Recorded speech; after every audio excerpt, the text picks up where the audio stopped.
Le code électoral même, la manière dont le code électoral, c'est par ordonnance. Pourtant, c'était d'abord une loi. Une loi qu'on modifie par ordonnance. Jusqu'à aujourd'hui, l'ordonnance n'est pas encore ratifiée, à moins que je n'ai pas bonne mémoire. Sinon, si c'est ratifié, on mettra dessus loi. C'est des méthodes qui sont questionnables. Si monsieur Assalé Tchomoko, bon, moi je l'estime, hein, bon, je l'observe, il a l'air quand même responsable, c'est un député.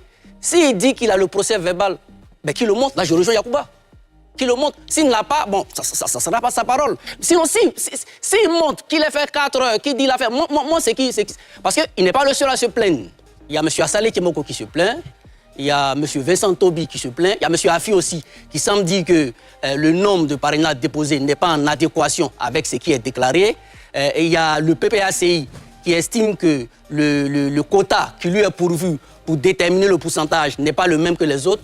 C'est pourquoi, bon, nous autres, on n'est pas forcément spécialistes. C'est vrai qu'on en parle. Il serait intéressant que des gens nous fournissent des preuves pour dire aussi peut-être le contraire, même si le conseil... Parce qu'on est, nous autres, il y a beaucoup de profanes parmi nous.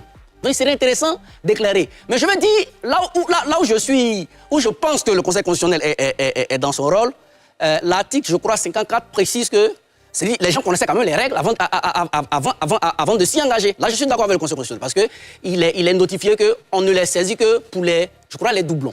Voilà, les doublons. Les autres, mais quand on leur dit, parce que ça peut servir aussi d'arme pour éliminer les candidats gênants, en fait. Donc, dans ce sens-là, M. Assalé, il fait une analyse, mais en même temps, il fait des propositions pour dire qu'il serait intéressant. Parce que, bon, c'est bien beau, hein, demander à une institution, c'est vrai que c'est écrit, mais on dit il a 11 000 faux numéros de pièces d'identité. Bon, excusez, mais c'est vrai que c'est le Conseil constitutionnel, on ne dit pas, mais si des preuves accompagnaient, mais ce serait réconfortant pour tout le monde. Et on estime qu'il y a un travail en amont qui a été suffisamment mené pour pouvoir déterminer ces éléments.